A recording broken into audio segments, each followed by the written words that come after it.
All right. I'm going to finally start talking a little bit about climate change. And the reason for this is I try to avoid discussing climate change because it is just such a difficult topic to navigate because there's just so many people that have very strong opinions about it.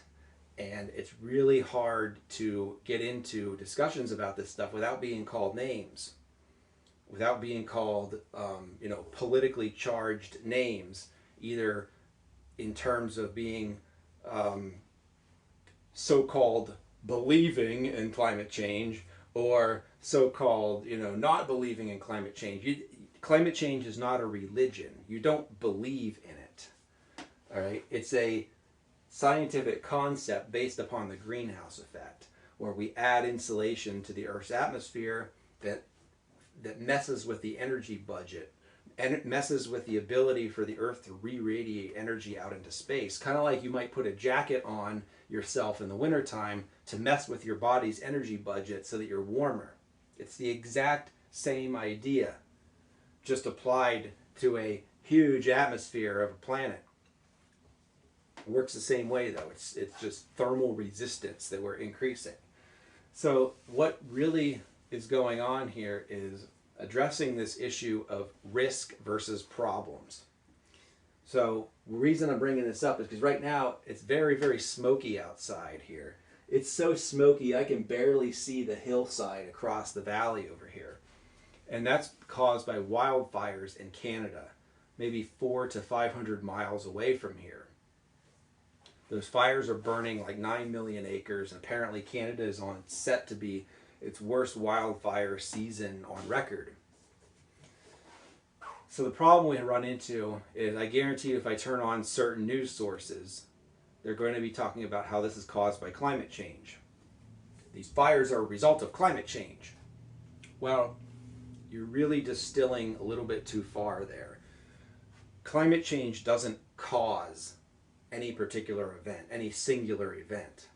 Climate change merely increases the probability of these events happening.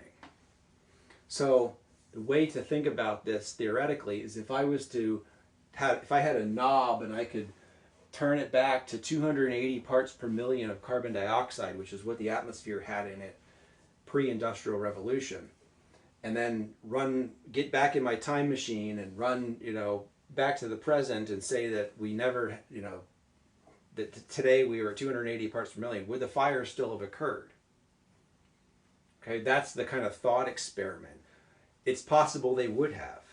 It's possible that maybe they would be worse. It's possible they wouldn't be as bad. I cannot attribute a singular event to climate change, but that doesn't mean that I believe that we should not do anything about climate change, or that I'm falling into the camp of the so-called climate change deniers, which is the word that's kind of the opposite of believers. I'm certainly going to distance myself from them, just as much as I might distance myself from somebody who claims that this is a catastrophe that's going to extinct all life on Earth. All right?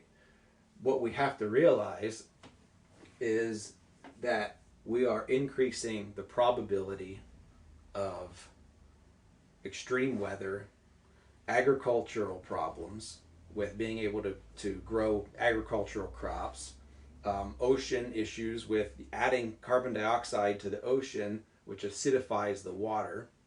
Even a few tenths of a pH point change in water pH can spell big problems for biology. And all these various things, droughts.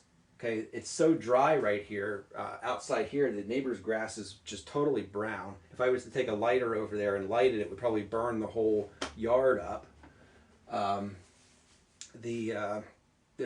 Stuff like this, and like I said, I can't attribute that brown grass to climate change. That's ridiculous. But what I can do is say, over the past 20 years, every year, it seems like the summers are hotter and the winters are warmer. And the thunderstorms are stronger. And I find a really interesting anecdotal situation going on, because there's people that I know, and some of them are actually, if you were to say the word climate change, they're going to go into towards the denialist territory. because of politics. But they have said things like the snow is, we don't get snow like we did when I was a kid back in the 70s or 60s, whenever it was. Summers are so hot, the sun is so bright, right? And they're saying these things all totally anecdotally, without any knowledge, without even realizing that they're actually bringing up the idea of climate change, increasing the probability of these weather conditions being what they are. So you can't attribute a single event to it, but you certainly can say that statistically we're increasing the probability. And if I look back over 20 years, we can definitely see changes. Now, we might be looking at this like, well, these changes aren't really that big of a deal. We just deal with it.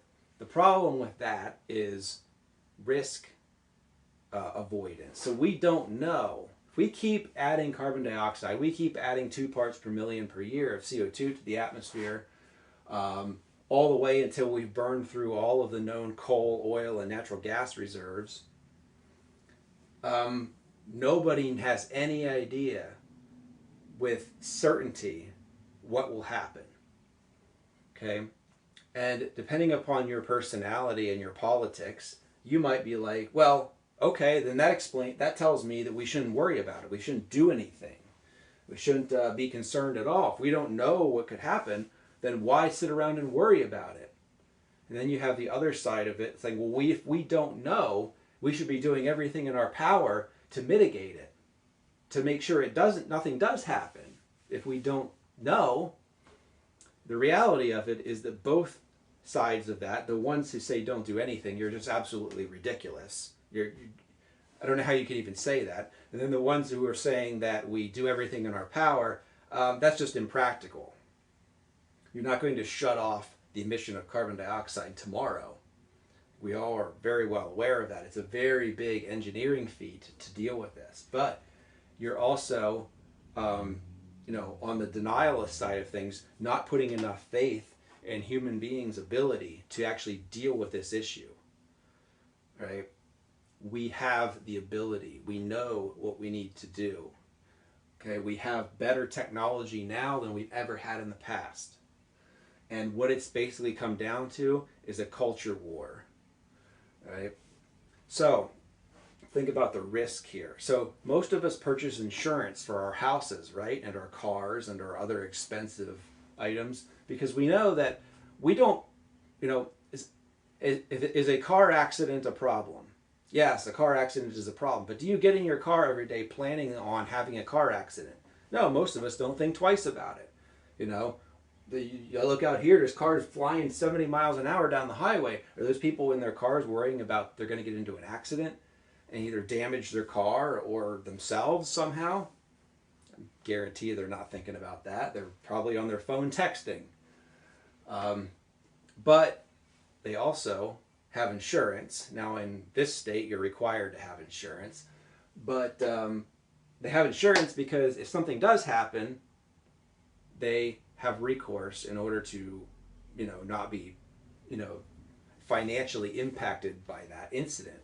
So with climate change, I view it exactly the same way as insurance. You don't anticipate your house being damaged by a tornado, but if it does happen, you have insurance that will cover that. And you pay those insurance premiums. You wouldn't go without it. Oh, my house hasn't been knocked over by a tornado yet. It probably never will. So I'm just not going to worry about paying for insurance. Most rational people don't think that way. We think the same way about climate change. We don't know what can happen in the future. So we make provisions to address it if it does happen. Insurance is completely based upon probabilities. Insurance companies have actuarial people that analyze this stuff on a big scale, and that's how they're able to make money, because they effectively set the premium such that it pays for all of the claims and then gives them a little bit of profit on top of that. That's the basis of insurance. It's completely statistics and probability. And we can do the same thing here. So the technology that we have available to us primarily is related to the energy system. because we've been getting so much of our energy from burning carbon-based materials that are buried in the ground for millions and millions of years, and we're suddenly lighting all that on fire and dumping the resulting CO2 into the atmosphere. That's the whole basis of fossil fuels. That's how it can be thermodynamically feasible to work. You have to dump that, you get that carbon-based material out of the ground, you react it with oxygen that's in the atmosphere, and then you just let the CO2 waft away with no cost. We're not having to pay to get rid of that waste product. If we had to pay something, money or whatever it is, to get rid of carbon dioxide, fossil fuels would be uneconomical instantly. That's pretty much showing with all these efforts to try to do carbon capture and storage and things like that. It's very, very difficult because it impacts the chemistry. Okay, there's a whole theory on what they call entropy that effectively defines why that reaction yields so much useful energy. And if you try to interfere with that process of that expanding gas going to the atmosphere, it really impacts the amount of energy you can get. So we have been, it's a luxury for us to be able to do that.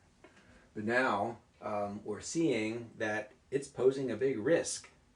And do we want to buy insurance to mitigate some of that risk in the future? So there comes the other side of it. Some people are like, especially on the denialist side of things over here, well, that costs a lot of money.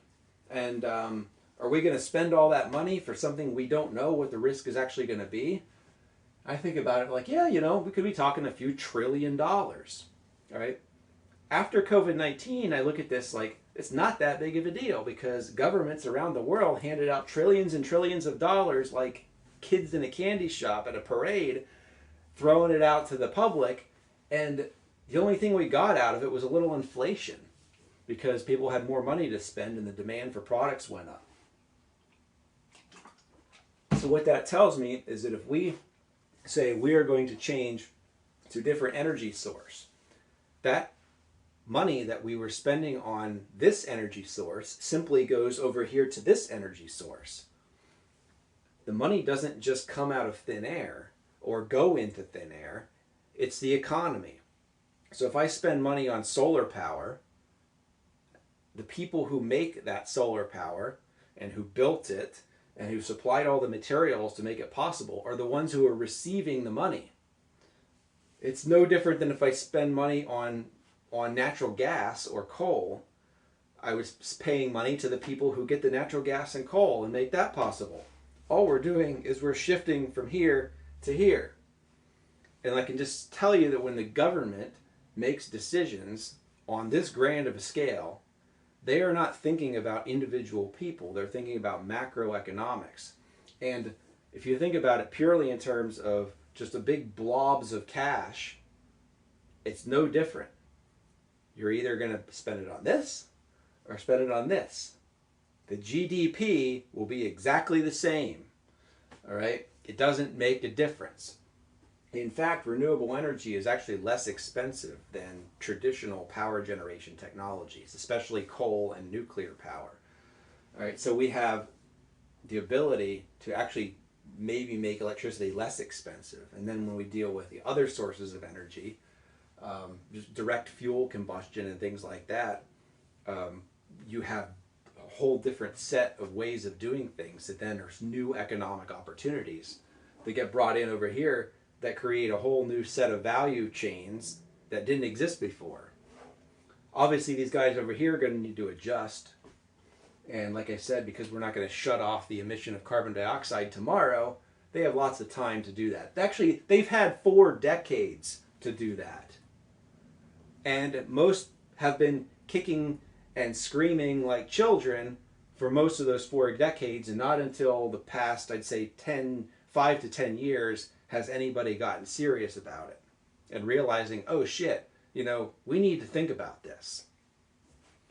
So because, the reason why is renewable energy is now gotten cheaper in terms of fossil fuel, compared with fossil fuels. So 2017 was kind of the tipping point for solar power, where it got less expensive than fossil fuels pretty much everywhere. And that's when people started really, really realizing, oh shit, we've got a threat on our hands. And that's when all this ESG stuff started, with businesses really realizing, hey, we can now do this because now it's actually economical to use renewable energy. And that's why you're all of a sudden hearing about all these ESG movements going on in large companies, because the technology now makes it possible. Whereas in the past, it was like this sort of like, well, that'd be nice, but we're not going to do it because it's going to cost us more to use the new technology. Now, it's not the case. So we have to look at climate change as a risk issue. We don't know. We know that it, based on simple physics of the atmosphere, that it increases the risk of severe weather. We have increasing the risk of it affecting other life, affecting the ocean, affecting water bodies through acidification, affecting agriculture. And a lot of those impacts we just don't know the magnitude of. And letting it go is a dumb way to approach it. But also realizing that you can't just do it tomorrow. Okay, that's the whole deal here. So let's just, hopefully this fire situation is going to clear up soon, because it is getting even more smoky out there. All I see is white. I can't even see the hillside anymore. So that's it.